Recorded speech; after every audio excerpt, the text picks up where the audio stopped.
Hey guys, welcome back to one stop biology. तो आज के वीडियो में हम पढ़ने वाले हैं लॉन्ग डिस्टेंस ट्रांसपोर्ट, और वो भी किसका? वाटर का। सो गाइस, अभी तक हमने जो ये चैप्टर 11 हम कवर कर रहे हैं ट्रांसपोर्ट इन प्लांट्स, उसमें क्या पढ़ा है? उसमें हमने पढ़ा है कि किस तरीके से शॉर्ट डिस्टेंस मूवमेंट होता है, शॉर्ट डिस्टेंस ट्रांसपोर्ट कैसे होता है। और लास्ट वीडियो में हमने पढ़ा था कि प्लांट और वाटर के बीच रिलेशंस क्या है, किस तरीके से वाटर का शॉर्ट डिस्टेंस मूवमेंट होता है प्लांट के अंदर, है ना। किस तरीके से जो प्लांट सेल है वो टर्जिड हो जाता है या वो प्लाज्मोलाइज्ड हो जाता है ना। आज हम क्या करेंगे? आज हम लॉन्ग डिस्टेंस ट्रांसपोर्ट वाटर का कवर करेंगे। सो गाइस, इससे पहले ये कवर करें, आई होप आपको ये सारे वीडियोस समझ में आ रहे हैं। आई होप आप ये वीडियोस रेगुलरली देख रहे हैं। अगर देख रहे हैं और समझ में आ रहे हैं तो प्लीज वीडियोस को लाइक जरूर कीजिए और अपने फ्रेंड से शेयर कीजिए। और गाइस, अगर आप नए हैं चैनल पे तो चैनल को सब्सक्राइब करके बेल आइकन जरूर प्रेस कर दीजिए, सो दैट आपको सारे अपडेट्स मिलते रहें। और हाँ गाइस, आपके फीडबैक बहुत जरूरी है, तो मुझे आप फीडबैक जरूर देते रहिए कमेंट्स में वीडियोस के, सो दैट मुझे पता चलता रहे कि मुझे आपको किस तरीके से और इम्प्रूव करके पढ़ाना है। ठीक है, तो चलिए स्टार्ट करते हैं हम लॉन्ग डिस्टेंस ट्रांसपोर्ट। तो बेसिकली गाइस, क्या क्या चीजें ट्रांसपोर्ट होती है हमने देखा था फर्स्ट वीडियो में ही, और हमने क्या देखा था कि एक तो आपका वाटर का ट्रांसपोर्ट होता है, दूसरा मिनरल्स ट्रांसपोर्ट होता है, और तीसरा फूड ट्रांसपोर्ट होता है ना।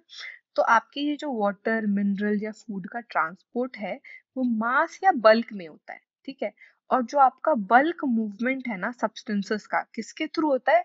आपके जो वैस्कुलर टिश्यूज हैं या कंडक्टिंग टिश्यूज है ना प्लांट्स के अंदर, उसके थ्रू होता है। और इस बल्क मूवमेंट को हम क्या बोलते हैं? इसको बोलते हैं ट्रांसलोकेशन। ठीक है, तो आपका ट्रांसलोकेशन क्या है? ये एक तरीके का मूवमेंट है ना। और कैसा? बल्क मूवमेंट है। ठीक है, तो बल्क मूवमेंट किस चीज का? सब्सटेंस का, ऑफ सब्सटेंसेस। कैसे मूव कर रहा है? थ्रू एक तो आपका कंडक्टिंग टिश्यू और वैस्कुलर टिश्यू के थ्रू मूव कर रहा है ना। और ये किस में है? प्लांट्स में। ठीक है, तो इसी को हम बोलते हैं क्या? इसको बोलते हैं ट्रांसलोकेशन। ठीक है, अब आपका जो वाटर और मिनरल का अब्जॉर्प्शन है वो किसकी रिस्पॉन्सिबिलिटी है? वो रूट हेयर की रिस्पॉन्सिबिलिटी है। आई होप आपको रूट हेयर का स्ट्रक्चर याद होगा। नहीं याद होगा तो मैं एक बार वापस से बना के दिखाती हूँ कि ये आप मान लो रूट है ना। तो बहुत ही पतले पतले एक्सटेंशंस होते हैं रूट में, कुछ इस तरीके से।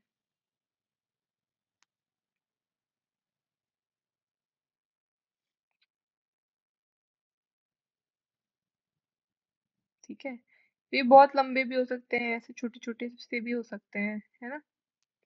तो आपके रूट पे ऐसे पतले पतले से, ये रूट का जो एपिडर्मिस वाली लेयर है ना उसी के एक्सटेंशन होते हैं। ठीक है, ऐसे रूट हेयर होता है। और ये क्यों होते हैं? ये बेसिकली क्या करते हैं ना कि आपका जो अब्जॉर्प्शन का एरिया है, सरफेस एरिया जो है, वो बढ़ा देते हैं। तो आपका बेसिकली वाटर और मिनरल इन रूट हेयर के थ्रू अब्जॉर्ब हो जाता है। कैसे?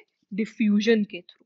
ठीक है, अब एक बार ये जब अब्जॉर्ब हो जाता है तो फिर ये आगे के लेयर्स में मूव करना शुरू हो जाता है। अब ये मूव कैसे करता है?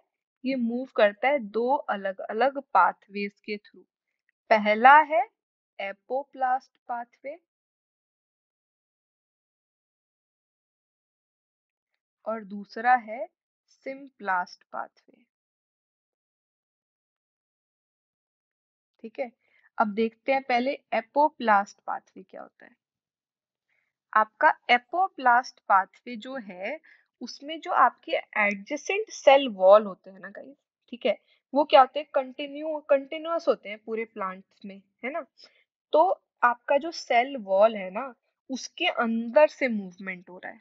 ठीक है, अब एक जगह पर ये डिसकंटिन्यू होते हैं जहां पर आपके कैस्पेरियन स्ट्रिप्स आ जाते हैं। ठीक है, तो बेसिकली कुछ होते हैं जिनको बोलते हैं, कुछ स्ट्रिप्स जैसे होते हैं जिनको बोलते हैं कैस्पेरियन स्ट्रिप्स। तो ये जहां आ जाते हैं ना वहां पर आपका सेल वॉल बेसिकली ब्रेक हो जा रहा है। ठीक है, तो उस जगह पर नहीं हो पाता है मूवमेंट, बट बाकी सारे जगह क्योंकि सेल वॉल है तो उसके अंदर से अगर मूवमेंट हो रहा है तो होता है एपोप्लास्टिक मूवमेंट। ठीक है, तो बेसिकली आपका जो वॉल है सेल का, उसके जो अंदर का इंटरसेल्युलर स्पेस है उसके अंदर से मूव हो रहा है। ठीक, बट ये सेल मेम्ब्रेन क्रॉस करके नहीं हो रहा है। और ये किस पे डिपेंड करता है? ग्रेडियंट पे डिपेंड करता है। तो आपका बेसिकली जो मास फ्लो है वो ग्रेडियंट के अलोंग वाटर मूव करता जा रहा है। ठीक है, तो जैसे जैसे बेसिकली आपके इंटरसेल्यूलर स्पेसेस से वाटर इवेपोरेट हो रहा है, टेंशन डेवलप हो रहा है, और आपका कंटिन्यूस स्ट्रीम एपोप्लास्टिक पाथवे में होती जा रही है। ठीक है, क्यों? क्योंकि वाटर में अडहेसिव और कोहेसिव प्रॉपर्टीज होती हैं, है ना। अब दूसरा जो आपका है सिम्प्लास्टिक पाथवे।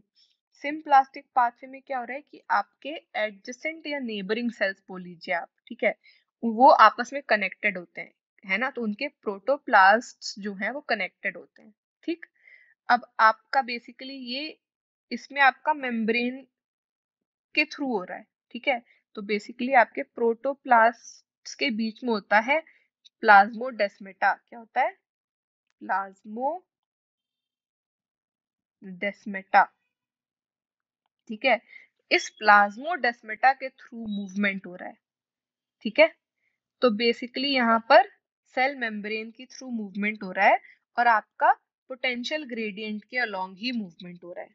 ठीक है, तो ये हो गया सिम्प्लास्टिक मूवमेंट। अब अगर मुझे आपको इन दोनों को डायग्राम से दिखाना है तो मैं यहाँ पे दिखा सकती हूँ। ठीक है, अब ये आप मान लीजिए एपिडर्मिस है। ठीक, ये कॉर्टेक्स है। अंदर हम बढ़ते जा रहे हैं अब लेयर्स, है ना। ये एंडोडर्मिस है, ये पेरिसाइकल है, और इसके बाद आ गया आपका जाइलम, है ना। और जाइलम तक तो पहले वाटर को पहले पहुंचाना ही है ना। अब आपको ये जो स्ट्रिप दिख रही है ये है कैस्पेरियन स्ट्रिप। ठीक, ये जो है ये आपका प्लाज्मा मेम्ब्रेन है ना। और ये जो आपको बीच में होल्स दिख रहे हैं ये क्या है? प्लाज्मोडेस्मेटा। ठीक है, अब आप देखिए वाटर मूव कर रहा है ये सेल वॉल के अंदर। ठीक, ये जो मूवमेंट हो रहा है, तो ये जो मूवमेंट है गाइस, ये क्या है? एपोप्लास्ट मूवमेंट है। ठीक है, अब ये जो अंदर मूव कर रहा है, ठीक है, अगर ये प्लाज्मोडेस्मेटा के थ्रू मूव कर रहा है तो ये क्या हो जाएगा? Symplast movement. ठीक है, तो होता क्या है कि आपका मोस्टली वाटर रूट से तो एपोप्लास्ट से ही मूव करता है, ये अंदर से इधर से। ठीक, ठीक है, क्यों ऐसा? क्योंकि आपकी जो कॉर्टिकल आउटर कॉर्टिकल सेल्स है वो लूजली पैक्ड होते हैं, तो कोई रेजिस्टेंस नहीं है वाटर मूवमेंट का, है ना।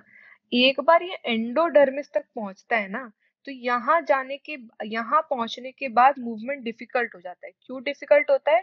क्योंकि यहाँ पर आपकी कैस्पेरियन स्ट्रिप होती है जो ब्रेक कर रही है अब यहाँ पे मूवमेंट, है ना, इसको क्रॉस करके मूव नहीं कर सकता। तो यहाँ पर क्या होता है कि आप देख रहे हैं ये अंदर आ जाता है साइटोप्लाज्म के अब वाटर।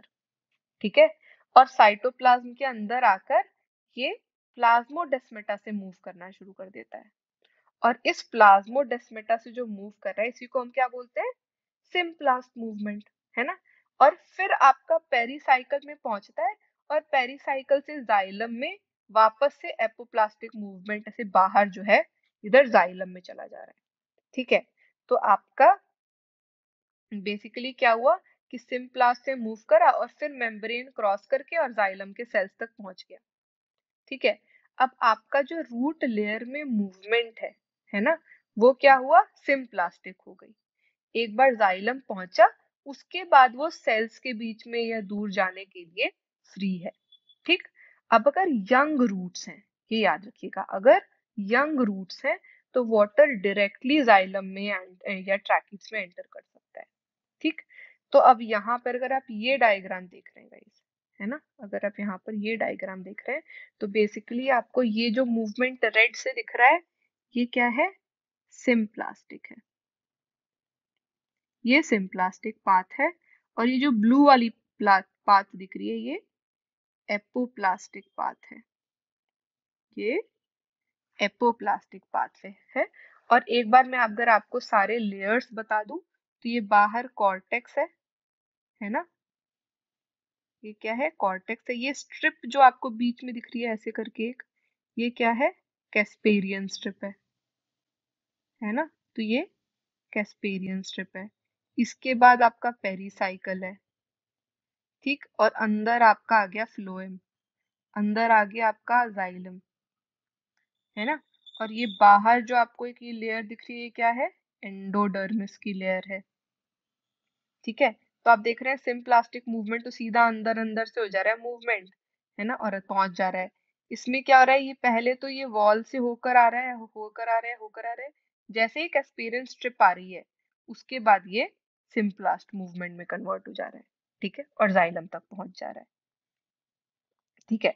अब गाइस कुछ प्लांट्स ऐसे होते हैं ना जिनमें कि एडिशनल स्ट्रक्चर आ जाते हैं बेटर अब्जॉर्प्शन के लिए, जैसे कि माइकोराइजा। माइकोराइजा जो है फंगस होता है जो कि बेसिकली सिम्बायोटिक एसोसिएशन बना लेता है प्लांट के रूट सिस्टम से। होता क्या है कि आपके जो फंगस के फिलामेंट्स हैं वो एक नेटवर्क बनाकर और रूट के सेल्स के अंदर घुस जाते हैं, ठीक है। और जो रूट का जो नेटवर्क उन्होंने बनाया है ना, उससे क्या है सरफेस एरिया बाहर सॉइल में बहुत ज्यादा बढ़ जाता है और वो बहुत ज्यादा अमाउंट में वाटर और मिनरल जो है आपके मिनरल आयंस जो हैं उनको अब्सॉर्ब करना शुरू कर देते हैं, ठीक है, जो रूट नहीं कर सकता उससे ज्यादा। तो आपका जो फंजाई है वो क्या कर रहा है, वाटर और मिनरल प्रोवाइड कर रहा है रूट को, है ना। और रू अब उनको क्या फायदा मिलता है, क्योंकि सिम्बायोटिक मैंने बोला तो फंजाई को भी फायदा मिल रहा है। उनको क्या मिलता है कि रूट जो है वो फूड प्रोवाइड कर रहा है, तो रूट जो है शुगर और नाइट्रोजन कंटेनिंग कंपाउंड्स माइकोराइजा को दे रहा है, ठीक है। कुछ प्लांट्स ऐसे भी होते हैं जिनसे ऑब्लिगेट एसोसिएशन होता है, मतलब कि जैसे कि आपका पाइनस, पाइनस के सीड्स तब तक जर्मिनेट नहीं कर सकते जब तक कि वहां पर माइकोराइजा प्रेजेंट ना हो, ठीक है। तो कुछ ऐसे भी एसोसिएशन होते हैं जो ऑब्लिगेट होते हैं, ठीक है, एक को तो फायदा हो रहा है दूसरे को कुछ भी नहीं, ठीक है। तो अब आपका वाटर का मूवमेंट कैसे हो रहा है प्लांट में ये तो हमने पहले देख लिया कि जाइलम तक कैसे पहुंच रहा है ना। अब इसके आगे क्या, तो वाटर का मूवमेंट गाइस जो है दो दो तरीके से हो सकता है, या तो वो रूट के प्रेशर से हो रहा हो, है ना, तो बेसिकली बहुत सारे आयंस जो है ट्रांसपोर्ट हो रहे हैं आपके टिश्यूज में, वैस्कुलर टिश्यूज में, है ना, और एक प्रेशर क्रिएट हो जा रहा है, तो पोटेंशियल ग्रेडियंट के अलोंग वो मूव कर रहे हैं, उससे एक पॉजिटिव प्रेशर बन रहा है जिसको हम बोलते हैं रूट प्रेशर, ठीक है। अब उस रूट प्रेशर की वजह से जो छोटे डिस्टेंस है, छोटे हाइट है, ठीक है, जैसे स्टेम वगैरह में, तो उधर जो है आपका वाटर पुश हो जा रहा है उस प्रेशर की वजह से, ठीक है। तो बेसिकली अगर आप ऐसे ही गाइस देखेंगे कि रात में या बहुत सुबह सुबह कई बार देखेंगे आपको ड्रॉपलेट्स, वाटर ड्रॉपलेट से दिखते हैं, तो बेसिकली होता है क्या उस टाइम पे इवेपोरेशन तो कम हो जाता है, तो एक्सेस वाटर जो है ना वो ड्रॉपलेट्स के फॉर्म में कलेक्ट हो जाता है ना। और वो कहाँ कलेक्ट होता है, जहाँ वेन्स की ओपनिंग होगी ना एकदम टिप पे, वहां पे।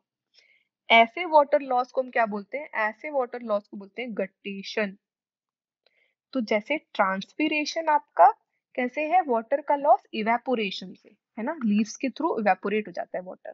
गटेशन क्या है, ड्रॉपलेट्स के फॉर्म में, लिक्विड के फॉर्म में वाटर लॉस, ठीक, ये टर्म याद रखिएगा, ठीक है। अब क्या होता है कि ये जो रूट प्रेशर है ना, लेकिन ये स्मॉल हाइट, स्मॉल डिस्टेंस पे तो मूवमेंट हो जाता है। अगर बहुत लंबी लंबी ट्रीज हैं, टॉल ट्रीज में सिर्फ रूट प्रेशर से काम नहीं चलता है, ठीक है। तो वहां पर आता है आपका ट्रांसपिरेशन, ट्रांसपिरेशन का पुल, ठीक है। तो गाइस एक पूरा मॉडल है जिसको बोलते हैं कोहिशन टेंशन ट्रांसपिरेशन पुल मॉडल। तो बेसिकली क्या है कि जो ट्रांसपिरेशन हो रहा है लीव से, है ना, वो ड्राइविंग फोर्स हो जाता है, ठीक है, उसके वजह से प्रेशर बन रहा है। और वाटर जो है आपका मॉलिक्यूल, वो उसमें कोहिशन एडहेशन प्रॉपर्टी तो होती है, तो वो उस ट्रांसपिरेशन के टेंशन के वजह से कोहिशन एडहेशन से ऊपर बढ़ता जाता है, ठीक है।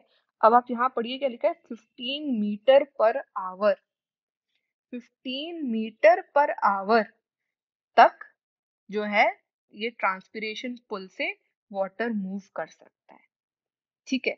अब आप ये देखिए कि जो वाटर मूव कर रहा है उसका सिर्फ 1% यूज होता है फोटोसिंथेसिस या प्लांट ग्रोथ में, तो बाकी कहाँ जाता है, बाकी जो है लीव्स के स्टोमेटा से इवेपोरेट कर जाता है, ठीक है, बाकी सारा पानी बाहर इवेपोरेट कर जाता है, और इसी वाटर लॉस को हम क्या बोलते हैं? इसी वाटर लॉस को हम बोलते हैं ट्रांसपिरेशन। ठीक है, तो गाइस हम ये जो आपका ट्रांसपिरेशन पुल है ना, ये और डिटेल में पढ़ेंगे जब हम आगे बुक्स कवर करेंगे। आपकी एनसीईआरटी में इतना ही कवर किया है। ठीक है, तो आपको ये समझना पड़ेगा कि या तो वो रूट के प्रेशर से मूव होगा या तो ट्रांसपिरेशन के पुल से मूव होगा वाटर। अगर रूट का प्रेशर से हो रहा है तो छोटी डिस्टेंस छोटे हाइट में होगा, ट्रांसपिरेशन पुल जो है वो बड़ी हाइट में होगा, है ना। तो आई होप आपको अगेन ये छोटे छोटे टॉपिक्स हैं, बहुत ही इंपॉर्टेंट है गाइस, समझ में आए होंगे। समझ में आए हैं तो वीडियो को लाइक कर दीजिए अभी, और शेयर कीजिए अपने फ्रेंड्स से, जितना आप शेयर कर सकते हैं, जितना अपने फ्रेंड्स की हेल्प कर सकते हैं। और गाइस कोई अगर डाउट है इस टॉपिक में तो मुझे आप या तो कमेंट में मैसेज करके बताइए, या तो आप मुझे व्हाट्सएप पे भी मैसेज कर सकते हैं आपके डाउट्स। व्हाट्सएप नंबर मैंने डिस्क्रिप्शन में दिया हुआ है, ठीक है। और गाइस अगर आप चैनल पे नए हैं तो चैनल को सब्सक्राइब जरूर कर लीजिए और बेल आइकन प्रेस कर दीजिए, सो दैट आपको सारे डिटेल्स मिलते रहें जब भी मैं वीडियोस पोस्ट करती हूँ। तो thanks for watching this video guys, मिलते हैं नेक्स्ट वीडियो में, टेक केयर, बाय बाय।